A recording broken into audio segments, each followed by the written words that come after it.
नमस्कार विद्यार्थी मित्रांनो, स्वागत आहे तुमचं आजच्या नवीन व्हिडिओमध्ये।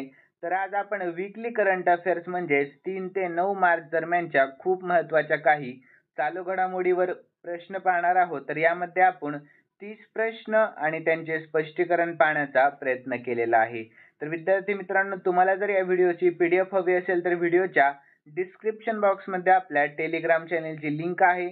तेथे तुम्हाला सर्व व्हिडिओच्या PDF अगदी फ्रीमध्ये मिळतील। तर मित्रांनो, थोडाही वेळ वाया न घालवता आपण या व्हिडिओला सुरुवात करूयात। तर आजचा पहिला प्रश्न आहे, तर कोणत्या देशाने श्रीमंत स्थलांतरितांसाठी नवीन गोल्ड कार्ड गुंतवणूक व्हिसा कार्यक्रम जाहीर केला आहे? तर याचे योग्य उत्तर आहे ऑप्शन सी, अमेरिका या देशाने। तर यानंतर आपण याविषयी महत्त्वाची माहिती देखील पाहूयात। तर अमेरिकाचे राष्ट्राध्यक्ष डोनाल्ड ट्रम्प यांनी विद्यमान EB-5 व्हिसाच्या जागी श्रीमंत स्थलांतरितांसाठी नवीन गोल्ड कार्ड गुंतवणूकदार व्हिसा कार्यक्रम जाहीर केला आहे। तर गोल्ड कार्ड व्हिसा सध्याच्या EB-5 प्रोग्रामची जागा घेईल। तर यानंतर विद्यार्थी मित्रांनो, EB-5 व्हिसा कसा मिळत होता हे आपण या ठिकाणी पाहून घेऊयात।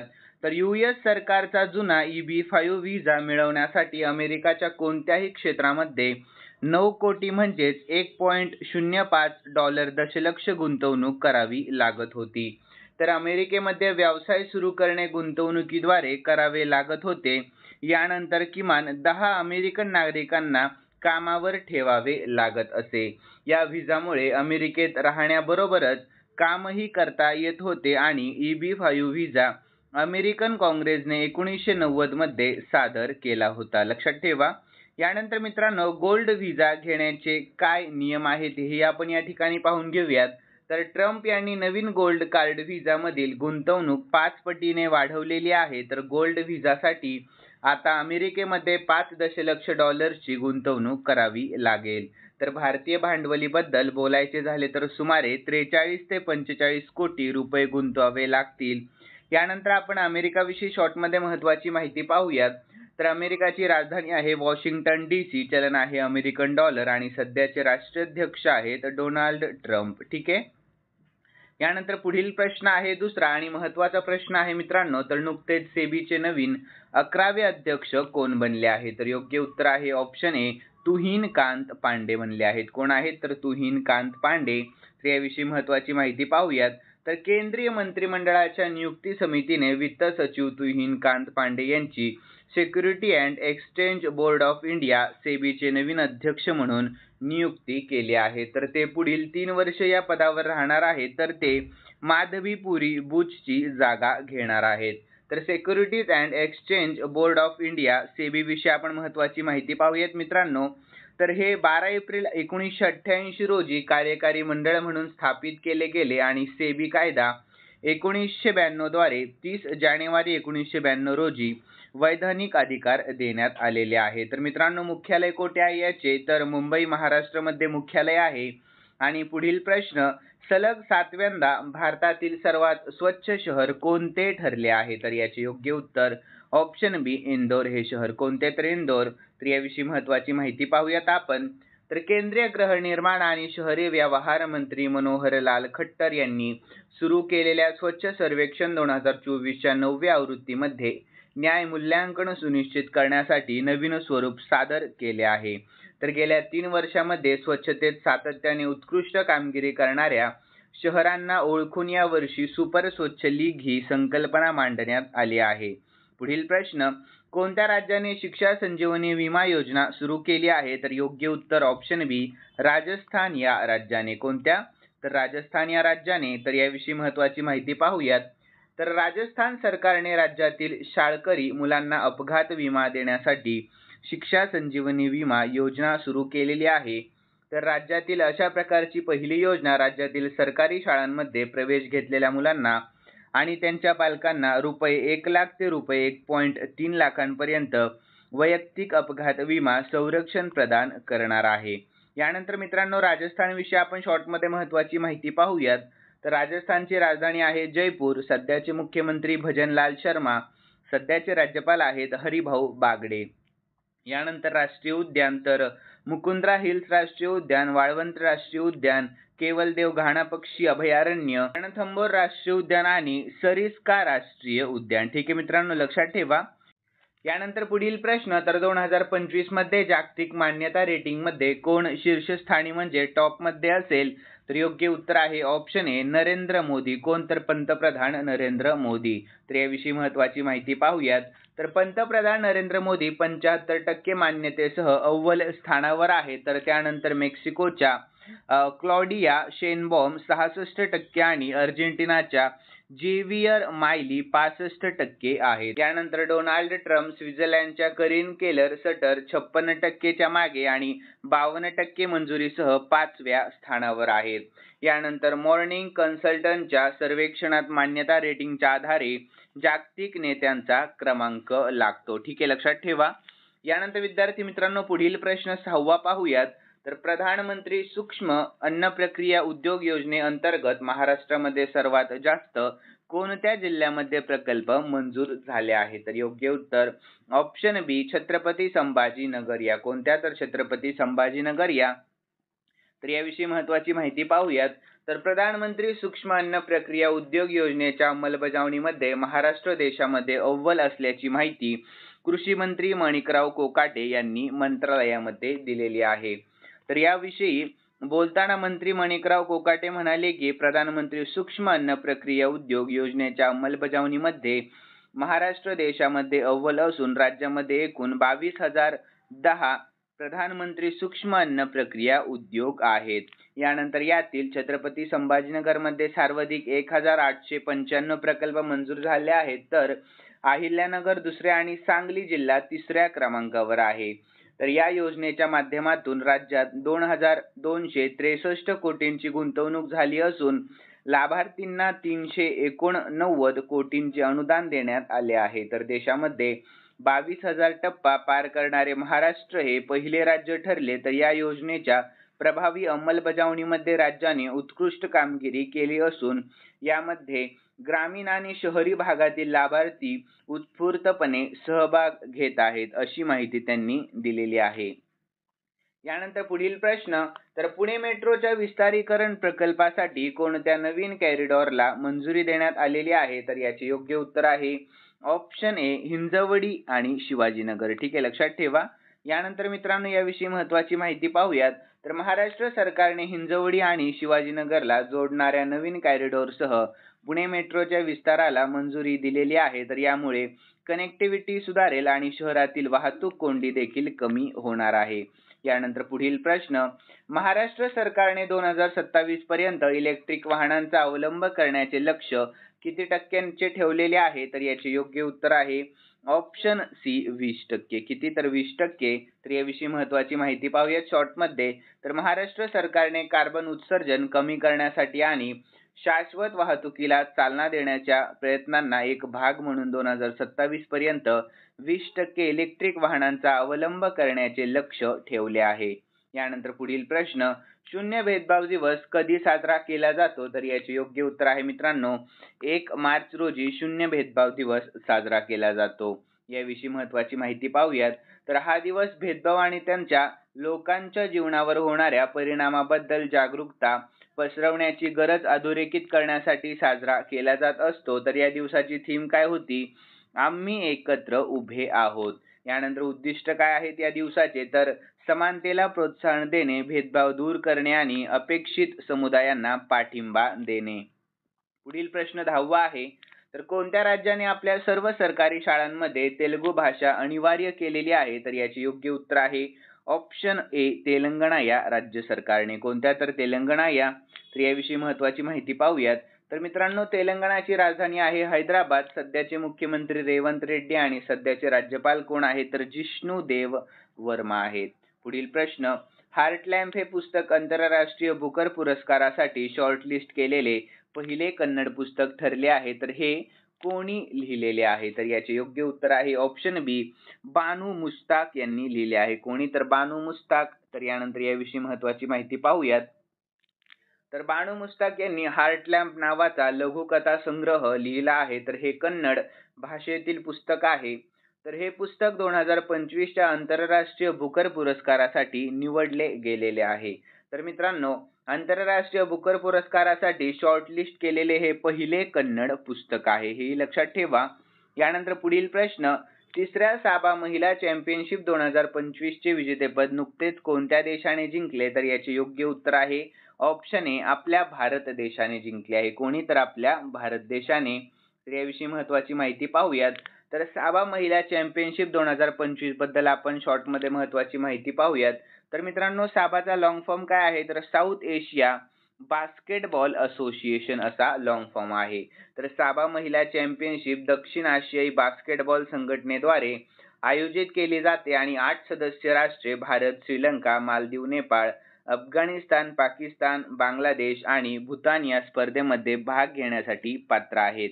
यानंतर पहिली साबा महिला चॅम्पियनशिप स्पर्धा कुठे झाली? तर काठमांडू, नेपाळ येथे 2016 मध्ये झाली आणि विजेता होता श्रीलंका. आणि दुसरी साबा महिला चॅम्पियनशिप झाली मालदीव मध्ये आणि विजेता होता श्रीलंका. यानंतर तिसरी कोठे झाली? तर नवी दिल्ली मध्ये झाली आणि विजेता आपला भारत देश होता. यानंतर मित्रांनो, पुढील प्रश्न, तर CISF ने प्रशिक्षण केंद्राचे नाव कोणाच्या नावावर बदलले आहे? तर याचे योग्य उत्तर आहे ऑप्शन ए, राजदित्य चोलन यांच्या नावावर बदलले आहे. कोणाच्या? तर राजदित्य चोलन यांच्या. तर याविषयी आपण महत्त्वाची माहिती पाहूया. तर आरक्कोणम येथील CISF रिक्रूट्स ट्रेनिंग सेंटर म्हणजेच RTC आता राजदित्य चोलन म्हणजेच RTC थक्कोलम आहे. तर इसवी सन 949 मध्ये राष्ट्रकूटांच्या विरुद्ध थक्कोलमच्या लढाईमध्ये मरण पावलेल्या चोल राजपूत राजदित्य यांच्या नावावरून हे नाव देण्यात आलेले आहे. पुढील प्रश्न, अवयवदान करणाऱ्यांना राज्य सन्मान देणारा केंद्रशासित प्रदेश कोणता ठरला आहे? तर याचे योग्य उत्तर ऑप्शन बी, पुदुच्चेरी. हा कोणता? तर पुदुच्चेरी. तर याविषयी महत्त्वाची माहिती पाहूयात. तर केंद्रशासित प्रदेश पुदुच्चेरी सरकारने अवयवदानकर्त्यांना त्यांच्या जीवनरक्षण योगदानासाठी सन्मान करण्याचा निर्णय घेतला आहे. तर पुदुच्चेरी सरकारने अवयवदानाविषयी जागरूकता निर्माण करण्यासाठी आणि अवयवदान करणाऱ्यांच्या कुटुंबांना सार्वजनिकरित्या पाठिंबा देण्यासाठी हे केलेले आहे. अवयव प्रत्यारोपणामध्ये भारताचा जगामध्ये 3रा क्रमांक लागतो, परंतु बहुतांश घटनांमध्ये अवयवदाते कुटुंबातील सदस्य किंवा नातेवाईक असतात. यानंतर पुढील प्रश्न, मेमरी लीग वर्ल्ड चॅम्पियनशिप 2025 चा विजेता कोण बनला आहे? तर योग्य उत्तर आहे ऑप्शन ए, विश्व राजकुमार बनला आहे. कोण? तर विश्व राजकुमार. तर यानंतर याविषयी महत्त्वाची माहिती पाहूयात. तर भारतीय विद्यार्थी विश्व राजकुमारने मेमरी लीग वर्ल्ड चॅम्पियनशिप 2025 मध्ये इतिहास रचला आहे. तर 20 वर्षीय विश्व राजकुमारने मेमरी लीग वर्ल्ड चॅम्पियनशिप ही ऑनलाईन स्पर्धा जिंकली आहे, ज्यामध्ये जगभरातील स्पर्धक भाग घेत असतात. यामध्ये विश्व राजकुमारने अवघ्या 13.5 सेकंदामध्ये 80 रँडम क्रमांक आणि 8.40 सेकंदामध्ये 30 चित्रे लक्षात ठेवून सुवर्ण पदक जिंकले आहे. यानंतर पुढील प्रश्न, जगातील सर्वात व्यस्त विमानतळ कोणते बनले आहे? तर योग्य उत्तर ऑप्शन ए, दुबई आंतरराष्ट्रीय विमानतळ बनले आहे. कोणते? तर दुबई आंतरराष्ट्रीय विमानतळ. तर याविषयी महत्त्वाची माहिती पाहूयात. तर फेब्रुवारी 2025 मध्ये ल्युटन युनायटेड किंगडम्स UK स्थित हवाई सल्लागार फर्म ऑफिशियल एअरलाइन गाईड म्हणजेच OAG ने 2025 मधील जगातील सर्वात व्यस्त विमानतळांबद्दल आपला नवीनतम अहवाल प्रसिद्ध केला आहे. तर अहवालानुसार इंदिरा गांधी आंतरराष्ट्रीय विमानतळ नावाचे दिल्ली विमानतळ फेब्रुवारी 2025 पर्यंत जागतिक स्तरावरील टॉप 10 सर्वात व्यस्त विमानतळांमध्ये 8व्या क्रमांकावर आहे.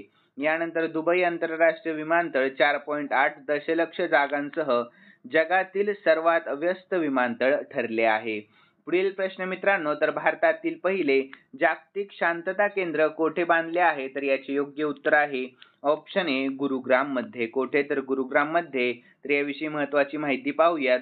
तर देशातील पहिले जागतिक शांतता केंद्र गुरुग्रामच्या सेक्टर 39 मध्ये बांधले गेले आहे. तर हे केंद्र जैन आचार्य लोकेश मुनी यांच्या नेतृत्वाखाली आणि अहिंसा विश्व भारतीच्या प्रयत्नांतून स्थापन होत आहे. तर मित्रांनो, हरियाणाविषयी शॉर्टमध्ये महत्त्वाची माहिती पाहूयात आपण.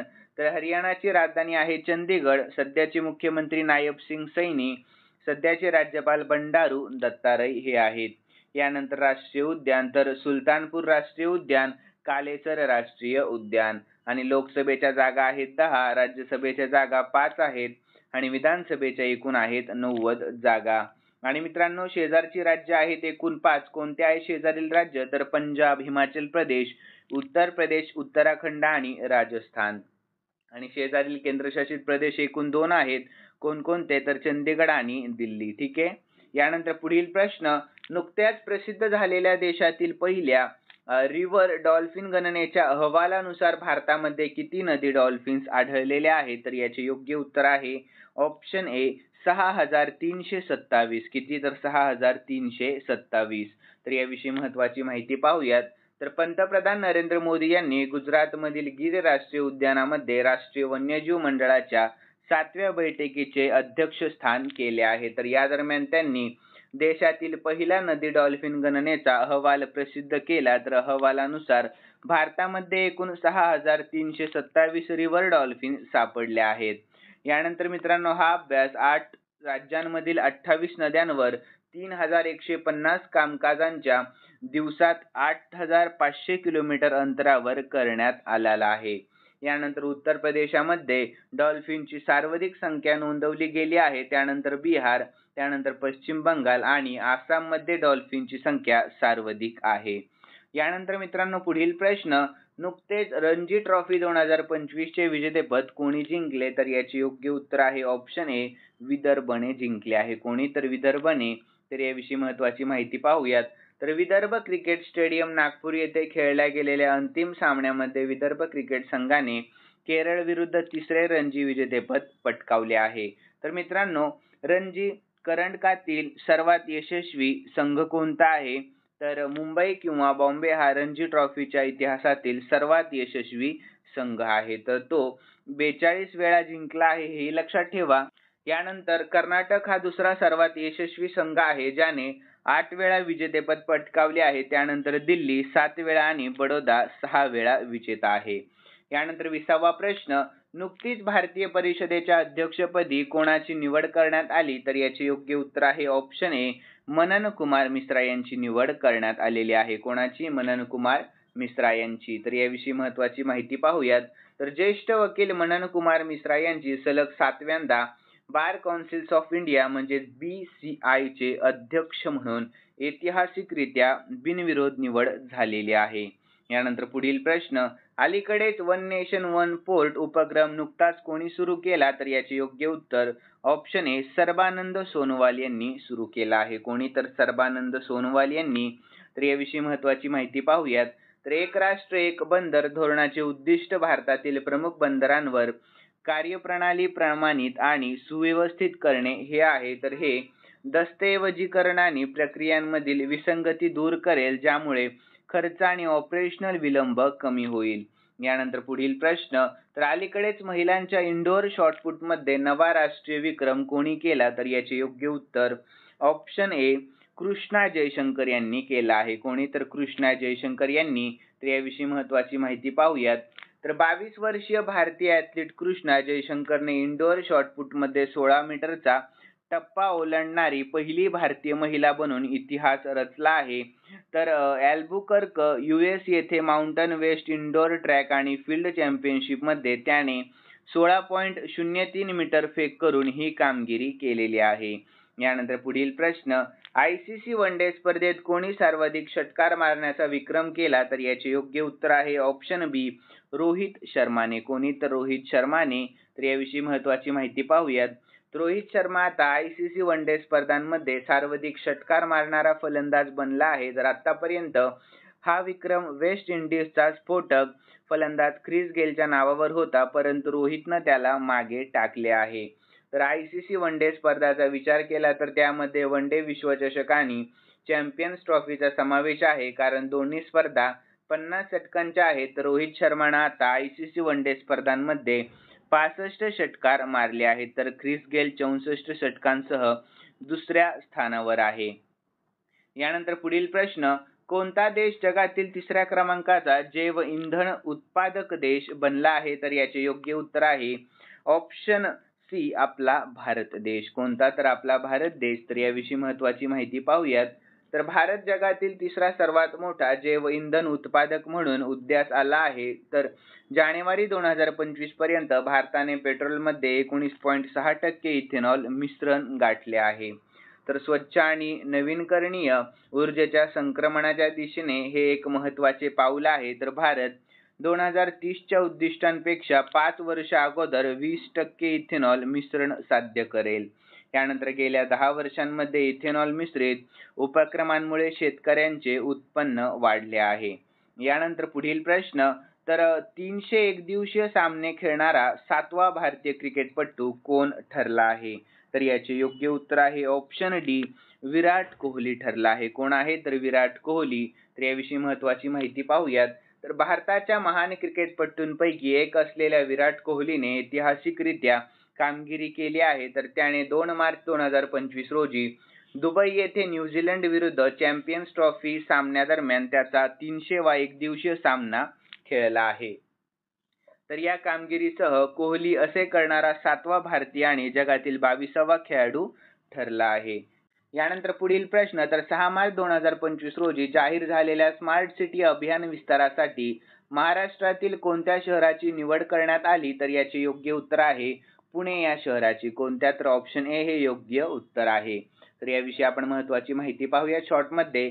तर स्मार्ट सिटी मोहिमेच्या विस्तारासाठी पुण्याची निवड करण्यात आलेली आहे, ज्याचा उद्देश शहरी पायाभूत सुविधा वाढवणे आणि तंत्रज्ञान आणि नवोपक्रमांद्वारे चांगल्या सेवा प्रदान करणे असे आहे. यानंतर पुढील प्रश्न, तर अलीकडेच MRF टायर्सचा ब्रँड अँबॅसेडर कोण बनला आहे? तर याचे योग्य उत्तर ऑप्शन ए शुभमन गिल बनला आहे. कोण आहे मित्रांनो? शुभमन गिल. तर याविषयी महत्त्वाची माहिती पाहूयात आपण शॉर्टमध्ये. तर भारतीय क्रिकेटपटू शुभमन गिल 4 मार्च 2025 रोजी MRF टायर्सचा ब्रँड अँबॅसेडर बनला आहे. तर गिल हा ICC पुरुष खेळाडूंच्या क्रमवारीमध्ये सध्याचा क्रमांक 1 वन डे फलंदाज ठरला आहे. यानंतर पुढील प्रश्न, कोणता देश FID बुद्धिबळ विश्वचषक 2025 चे आयोजन करणार आहे? तर योग्य उत्तर ऑप्शन ए आपला भारत देश करणार आहे. कोणता देश? तर आपला भारत देश. तर याविषयी महत्त्वाची माहिती. तर मित्रांनो, FID ची स्थापना झाली 20 जुलै 1924 मध्ये. कोठे? तर पॅरिस फ्रान्समध्ये. आणि मुख्यालय आहे लॉसने स्वित्झर्लंडमध्ये. आणि सध्याचे अध्यक्ष आहेत आर्कोडी डोकोविच हे सध्याचे अध्यक्ष आहेत.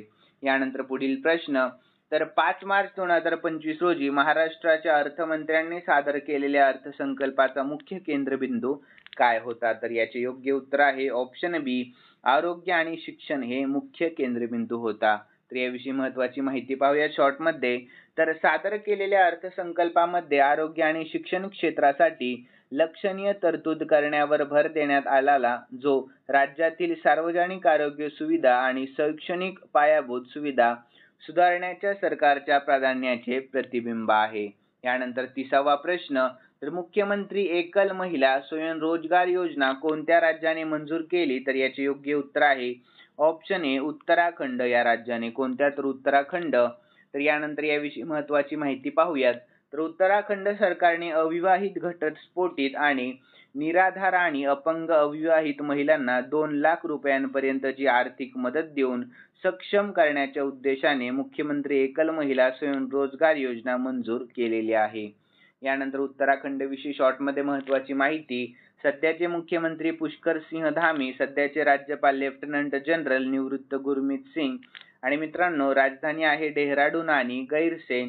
आणि तलाव तर सत्तल, रकस्तल, नेलीताल आणि मलाताल. यानंतर राष्ट्रीय उद्याने, तर जिम कार्बेट राष्ट्रीय उद्यान, नंदादेवी राष्ट्रीय उद्यान, राजाजी राष्ट्रीय उद्यान, valley of flowers national park आणि गंगोत्री राष्ट्रीय उद्यान. यानंतर मित्रांनो, 3 प्रश्न आपण एक्स्ट्रा ठेवलेले आहेत. तर प्रश्न पाहून घेऊया. तर आंतरराष्ट्रीय पातळीवरचा माता रमाई आंबेडकर पुरस्कार नुकताच कोणाला जाहीर झाला? तर याचे योग्य उत्तर आहे ऑप्शन सी, सीमा पाटील यांना जाहीर झाला आहे. कोणाला? तर सीमा पाटील यांना. यानंतर पुढील प्रश्न, तर जागतिक दहशतवाद निर्देशांक 2025 मध्ये कोणता देश प्रथम क्रमांकावर आहे? तर याचे योग्य उत्तर आहे ऑप्शन बी, बुर्किना फासो हा देश. कोणता? तर बुर्किना फासो हा देश. तर मित्रांनो, पाकिस्तान हा देश दुसऱ्या क्रमांकावर आहे आणि आपला भारत देश 14व्या क्रमांकावर आहे. लक्षात ठेवा, आपला भारत देश कितव्या? तर 14व्या क्रमांकावर आहे. ठीक आहे. तर यानंतर पुढील प्रश्न आहे, तर देशामध्ये महिला स्टार्टअपमध्ये कोणते राज्य प्रथम स्थानावर आहे? तर याचे योग्य उत्तर आहे ऑप्शन ए आपले महाराष्ट्र राज्य. कोणते? तर आपले महाराष्ट्र राज्य. यानंतर विद्यार्थी मित्रांनो, खालील 2 प्रश्न मी स्पेशली तुमच्यासाठी ठेवलेले आहेत आणि हे 2 प्रश्न आपण या वीकली करंट अफेअरच्या व्हिडिओमध्ये पाहिलेले आहेत आणि या आठवड्यामध्ये झालेल्या सर्व व्हिडिओमध्ये हे 2 प्रश्न आपण पाहिलेले आहेत. तर मित्रांनो, प्रश्नाचे उत्तर येत असेल तर प्लीज कॉमेंट बॉक्समध्ये उत्तर सांगण्याचा प्रयत्न करत जा. तर प्रश्न असा आहे, तर जगातील सर्वात व्यस्त विमानतळ कोणते बनले आहे? तर याचे योग्य उत्तर तुम्हाला आपल्या कॉमेंट बॉक्समध्ये सांगण्याचा प्रयत्न करायचा आहे. यानंतर पुढील प्रश्न, तर कोणता देश FID बुद्धिबळ विश्वचषक 2025 आयोजन करेल? तर याचेही योग्य उत्तर तुम्हाला आपल्या कॉमेंट बॉक्समध्ये सांगण्याचा प्रयत्न करायचा आहे. तर मित्रांनो, व्हिडिओ आवडलेला असेल तर नक्कीच या व्हिडिओला लाईक करा आणि सबस्क्राईब करायला अजिबात विसरू नका. तर चला भेटूयात नवीन व्हिडिओमध्ये. धन्यवाद.